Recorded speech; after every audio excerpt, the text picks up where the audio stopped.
desperately need advice. They say words are just sounds strung together, meaningless without intent. But I've learned how wrong that is. Words carry weight, far more than I ever understood. They linger, sharp and unforgiving, long after they're spoken. Theo used to tell me I had a sharp tongue. I'd laugh, brushing it off as a playful tease, never once considering it might be a quiet plea for me to soften my words. Now, sitting alone in this empty apartment, I replay those moments over and over. The careless remarks, the offhand comments, and that one word, wimp. It was just a joke, or so I thought. But words can't be taken back. Once spoken, they settle, leaving cracks that grow over time. I didn't see the damage I was doing. Theo was steady, kind, and unwavering, and I took it all for granted. I thought he was unshakable, that no word of mine could break him. But I was wrong. Now the silence here is deafening, filled with the echoes of my mistakes. I pushed Theo away with my words, and now I'm left with nothing but their weight. When I met Theo, I wasn't looking for love. My last relationship had left me drained, and I convinced myself I was better off alone. Swiping through profiles on a dating app felt more like a distraction than a genuine search. But Theo stood out. His bio wasn't flashy or overdone.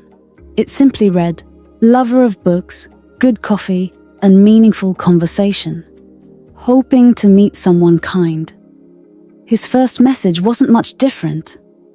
Hi Chloe, I think you have the most beautiful smile I've ever seen. Corny, yes, but it made me pause.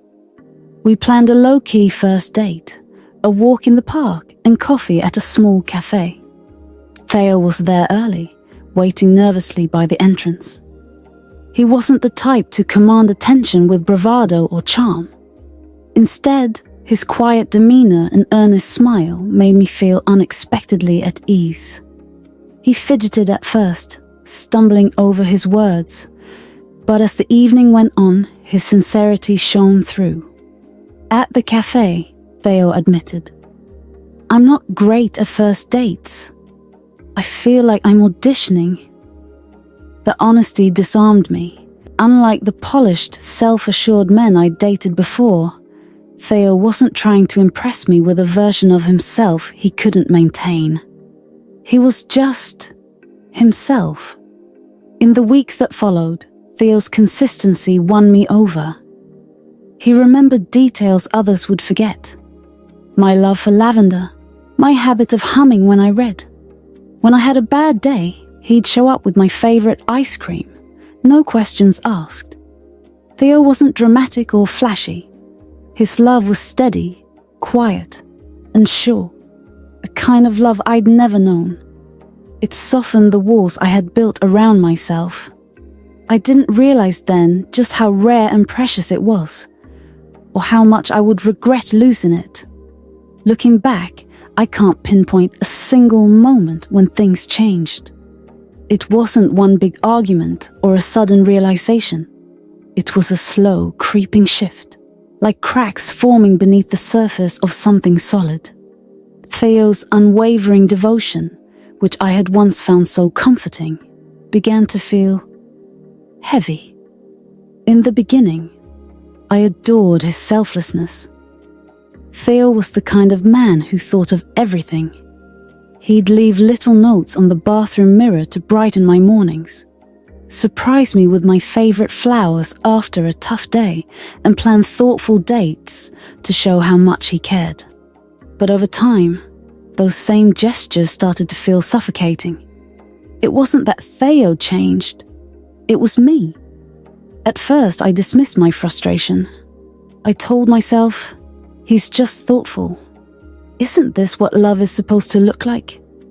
But deep down, I felt restless. I wanted him to push back, to assert himself, to show me that he had needs and desires of his own. Instead, Theo seemed content to let me lead, to always put me first, even when it came at a cost to himself. The imbalance in our marriage grew slowly. I began making decisions without consulting him, knowing he'd go along with whatever I chose. When I quit my job on a whim, I didn't think twice about how it might affect us. Theo didn't protest. He just adjusted, quietly picking up extra hours at work to make up for the lost income. At the time, I told myself it was fine. He'll support me. That's what a good partner does, I thought. But in hindsight, I can see how selfish I had become. I stopped contributing, not just financially, but emotionally. I let Theo carry the weight of our household, assuming he could handle it because he never complained. He took care of the bills, the chores, and me, while I drifted further into my own world. I began to resent his endless patience, blaming him for the very things I had once admired. I snapped at him over little things, a misplaced dish, a forgotten errand, without ever acknowledging the bigger picture. And Theo, in his usual way, absorbed it all. He never raised his voice, never argued back, but I could see the toll it was taking on him. His smiles grew smaller, his laughter quieter, and something in his eyes dimmed. The balance of our marriage had shifted so far out of place that I hardly recognized it anymore. I thought Theo's love was unshakable, that no matter what I said or did, he would always be there. I convinced myself that he didn't need as much from me as I needed from him. But Theo wasn't unshakable. He was human, and while he didn't say it out loud, I began to see the signs, the small ways he pulled away, the moments when his thoughtful gestures became less frequent, the way his eyes, once so full of warmth, began to carry a quiet sadness I refused to acknowledge. I thought love like Theo's could withstand anything. I thought he would always be there, no matter how little I gave back. I didn't realize how wrong I was until the cracks widened into a chasm I couldn't cross. By the time I understood what was happening, it was already too late. The night it all fell apart felt ordinary at first. Theo, ever thoughtful, had planned a romantic evening at home. He'd cooked my favorite meal, lit candles, and even put on the soft jazz music I liked. For the first time in weeks, things felt normal. We laughed over dinner, reminisced about our early days, and even talked about plans for the future. For a brief moment, it felt like we were reconnecting, like the cracks in our marriage had disappeared. But then came the conversation that changed everything. We were talking about bucket lists, sharing dreams and adventures we wanted to pursue someday. I mentioned skydiving, a thrill I'd tried years ago and loved. Theo chuckled nervously, admitting he could never do something like that. I'd probably pass out from fear, he said, laughing lightly. I laughed too, and then, without thinking, I said it. Oh, come on, don't be such a wimp. The moment the word left my mouth, I knew I'd made a mistake. Theo's face changed instantly. His smile faltered, his eyes dropped, and the warmth that had been there moments before vanished. He tried to laugh it off, but it was strained, almost mechanical. The room, once filled with light conversation, now felt heavy and uncomfortable. I brushed it off, telling myself it was just a joke, nothing serious. But deep down, I knew something had shifted. For the rest of the evening, Theo was quiet, answering my questions with short, polite responses, but never meeting my gaze. When I went to bed, I thought it would blow over by morning. I had no idea that one careless word would mark the beginning of the end. In the days that followed, Theo withdrew in ways I hadn't seen before. The little gestures I had taken for granted, the love notes, the surprise coffees, The thoughtful texts stopped altogether. He no longer made an effort to engage me in conversation or plan our evenings. At first, I told myself he was just busy or tired, but the truth was harder to face. I had hurt him deeply, and he wasn't sure how to recover. When I finally confronted him, he let it all out. "You called me a wimp," he said, his voice trembling with a mixture of hurt and frustration. "Do you know what that felt like? I've spent this entire marriage trying to make you happy, trying to be the man you deserve. And with one word, you made me feel small. Like I wasn't enough. Like I wasn't a man." I stood there, stunned. To me, it had been a harmless joke, an offhand comment. But to Theo, it was the culmination of years of self-doubt and unspoken insecurity. My words, careless as they were, had pierced through every effort he had made to love and support me. I tried to apologize, to explain that I hadn't meant it that way, but the damage was done. Theo didn't yell or lash out. He wasn't the type. Instead, his silence spoke louder than any argument could. For the first time, I realized how much I had taken him for granted, how much he had given without asking for anything in return, and how little I had truly appreciated him. That night marked a turning point. The distance between us grew wider with each passing day, and no matter how hard I tried to bridge it, I couldn't undo what I had said. Theo, the man who had loved me so selflessly, was pulling away, and I was the one who had pushed him to the edge. I thought words were fleeting, harmless. I thought Theo's love was strong enough to weather anything. But I learned that night how wrong I was. Some words cut too deep to heal. And sometimes, even the strongest love isn't enough to fix what's broken. If things were tense after I called Theo a wimp, they became unbearable after he discovered the secret I had buried for years. A secret I thought would never come to light. It wasn't just one mistake. It was the mistake. The kind that changes everything. It happened long before we were married, back when Theo and I were still dating. We had been together for less than a year, and I wasn't sure if he was the one. I didn't see him then, the way I do now, as the man who would love me unconditionally. Back then, I saw him as safe, but maybe too safe, steady, but maybe too steady. And in a moment of weakness, I let myself be drawn into something I knew was wrong. It wasn't a long affair. It wasn't even meaningful.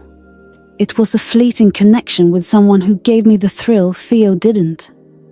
I ended it almost as soon as it began, burying it deep in my mind and telling myself it didn't matter. After all, it hadn't affected my feelings for Theo, or so I convinced myself. But secrets have a way of surfacing, no matter how hard you try to keep them hidden. I don't know how Theo found out. Maybe it was a stray message I had overlooked. Or maybe someone who knew had decided to tell him.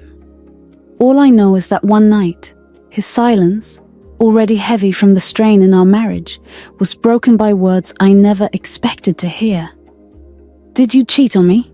he asked, his voice quiet but sharp, like a knife cutting through the air. The room froze. I froze. My instinct was to deny it, to say anything to make the question go away. But the look in his eyes stopped me. Theo wasn't angry. Not yet.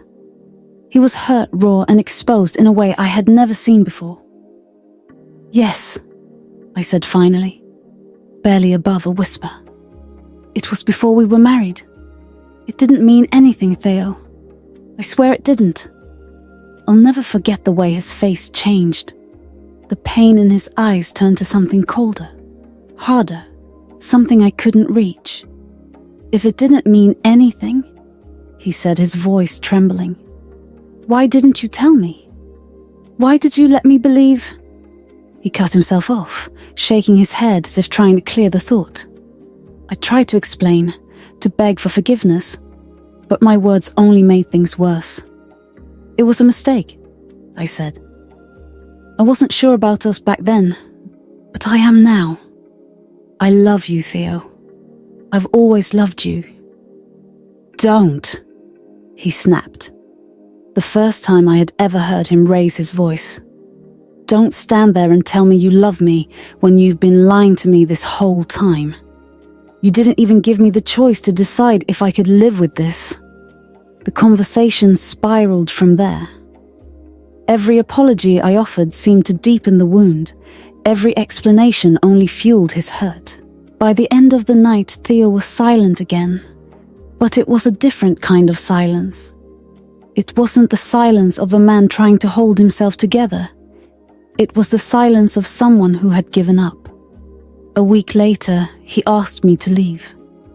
If I had known, he said, his voice hollow, I never would have married you. Those words broke me. I wanted to stay, to fight for our marriage. But Theo didn't want to fight anymore.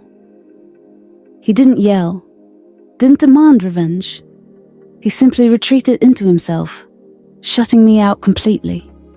I packed my bags and left, feeling the weight of every mistake I had made crashing down on me. I had underestimated how deeply my choices, my lies, and my words could hurt the man who had loved me so selflessly. Now, I live with the silence he left behind, haunted by the realization that I was the one who destroyed us. Life after Theo felt like walking through a fog, everything muted, dull, and heavy. When I left, I didn't just lose my husband. I lost the life we had built together, the home that once felt so warm, and the man who had been my anchor. I moved into a tiny apartment on the edge of town, the kind of place you go when you're not sure where else to turn. It was small and cold, with creaky floors and walls that seemed to close in on me more with each passing day. At first, I told myself this was temporary, a pause before Theo and I could work things out. I'd give him time, let the dust settle, and then we'd talk. But as the days turned into weeks, and weeks into months, it became clear that Theo wasn't coming back. The silence from him was deafening, a constant reminder of the distance I had created between us. I found a job at a local cafe to pay the bills. It wasn't much, but it kept me busy. I'd wake up early, tie on an apron, and spend my days making coffee for strangers. There was something oddly comforting about the routine, about losing myself in the rhythm of steaming milk and pouring lattes. But every so often, I'd catch myself thinking about Theo. I'd see a couple at a corner table laughing softly, and I'd wonder if he ever missed me. Nights were the hardest.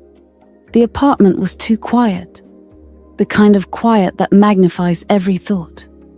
I'd lie in bed, staring at the ceiling, replaying our life together in my mind like an old movie.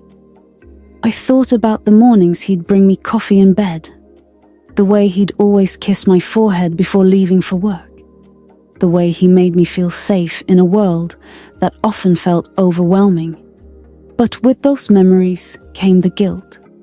I couldn't stop thinking about all the ways I had failed him, the careless words, the selfish decisions, the secrets I kept. I used to believe I was justified in my actions, that my frustrations with Theo were valid. But now, in the quiet of my solitude, I saw things differently. He had given me everything, and I had taken it all for granted. I tried to move forward, but it felt impossible. I made half-hearted attempts at rebuilding my life, going to work, smiling at customers, even joining a book club to force myself to interact with people. But nothing filled the void Theo had left. The apartment, the cafe, the book club, they were all just placeholders, distractions from the emptiness that had taken root inside me. Occasionally, I'd think about reaching out to him. I'd pick up my phone, scroll through old photos of us, and wonder if there was any point in trying. But every time the fear of rejection stopped me. What could I even say? That I was sorry? That I missed him? That I had finally realized how much he meant to me? Words felt meaningless now. Too little and far too late. One evening I found an old box of our things while unpacking.